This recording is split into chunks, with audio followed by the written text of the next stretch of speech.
Today I'm going to show you how to make the best orange soda in the world. You can do it at home with just 5 ingredients.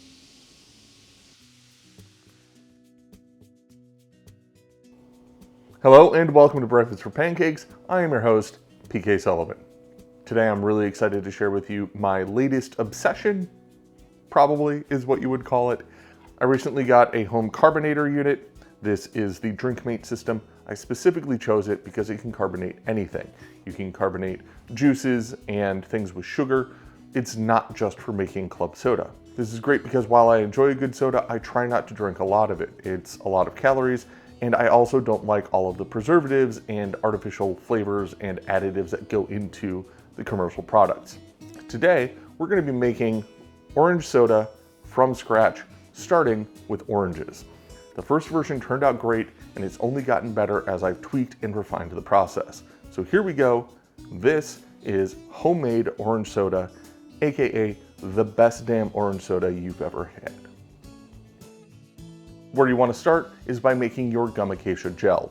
To do that, you take equal parts by volume of the gum acacia powder and boiling water, whisk those together and let them sit for hours to fully hydrate. I did this beforehand, so I have some hydrated gum acacia gel here. It's going to give the soda that mouthfeel, that thicker than water, sort of clingy, velvety mouthfeel that you get in a soda. The next two ingredients are pretty self-explanatory.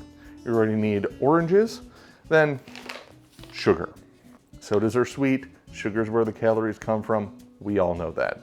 Sugar is an essential component, and rather than doing a corn syrup like mass production, we get to use cane sugar here at home. And lastly, the final ingredient is some citric acid.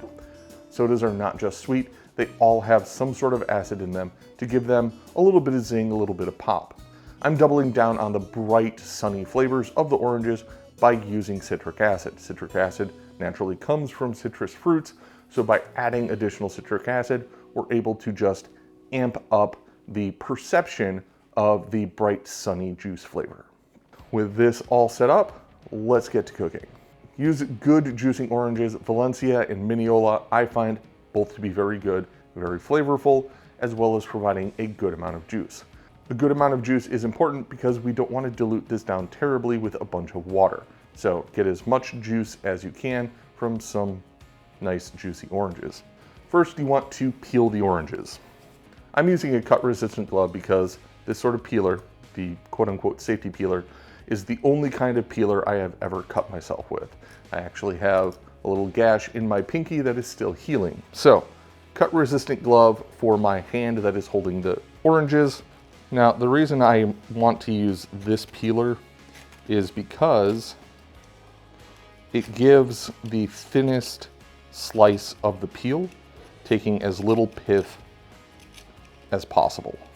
Which is good. The pith is bitter, and you don't want that in your nice, sweet, sour orange soda. That's 4 oranges peeled, and now a really important step. This recipe is entirely relative. Everything is going to be based off of your yield from peeling and juicing these oranges. Get yourself a saucepan and your kitchen scale.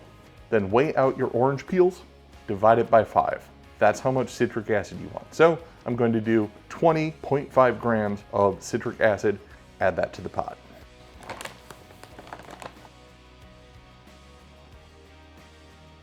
$21, close enough, juice.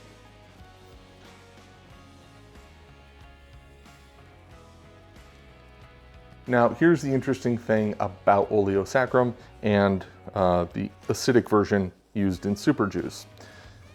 You just stir this up and the crystalline structure begins to scratch at the peels of the orange, extract the oils through the process of osmosis, and then the sugar and acid will actually start to dissolve. What we're going to get is some lightly damp, sandy-like sugar and acid.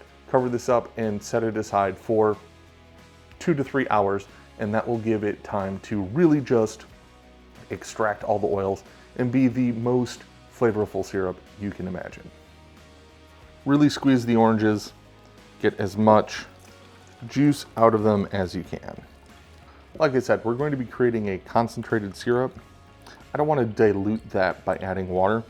I also don't want to cook this a whole bunch. I don't want to have to reduce it. Get as much orange juice as you can, and that'll form the bulk of our orange juice concentrate. Then strain out the pulp and seeds.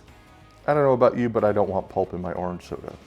Basically what we're doing is combining a few different techniques. First, I'm going to use the sugar in order to extract the oils out of the orange peels. The citric acid will also do that. Using sugar to extract the oils is called an oleosaccharum. It's something that dates back to the time of the Romans. Using the citric acid is a much more recent addition, and it's the first step in making super juice. But once I have that oleosaccharum, I'm going to add the juice, turn on the heat, and turn that acidic oleosaccharum into a thick, rich syrup. Since I'm not using any water, it's just going to be orange top to bottom. And that's going to be the orange soda concentrate that we then dilute and carbonate. Been a few hours, the sugar and citric acid have done their job and pulled out the oil from the peels, building an all-weight recipe. Basically twice the weight of the peels. That's easy enough to remember. Kick the heat on medium and just give everything a little stir. Now here's the thing, we don't want to cook this. Not really. The longer you cook a fruit, the jammier it's going to be.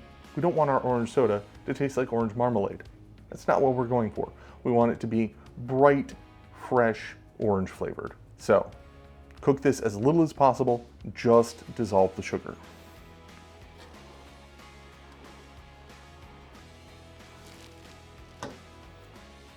Okay, I started being able to see down through the syrup to the bottom of the pot. That means the sugar has fully dissolved.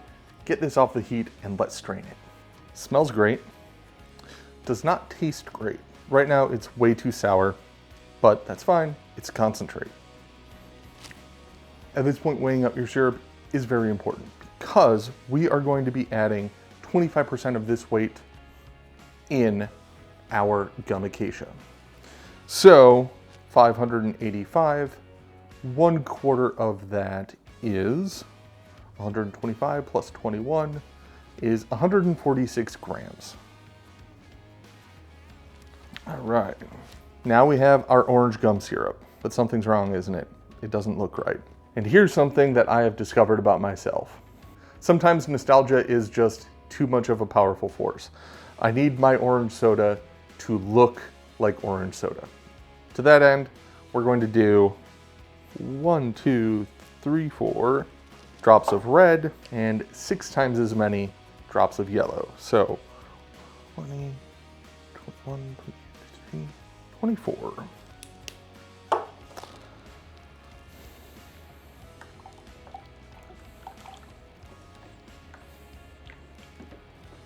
Just give all of this a good stir. And no, this isn't the right color either. This is more red, but that's because you're not serving orange soda, 4 inches deep. And once it gets diluted, it'll have that awesome, perfect color. Pour out 70 mils, and the max fill line on this is 450. So I am going to be doing 420 mils, keep it under that max fill line. The way the DrinkMate works is I have this carbonator cap. I put that on the bottle and give it a few pulses.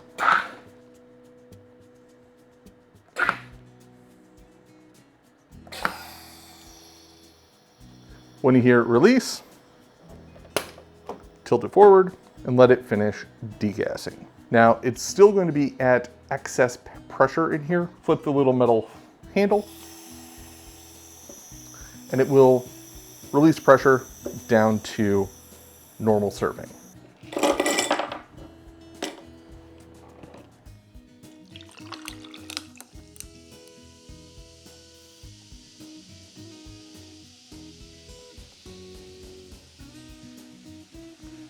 Wow, look at that. Oh, it's so good. Oh, so orange.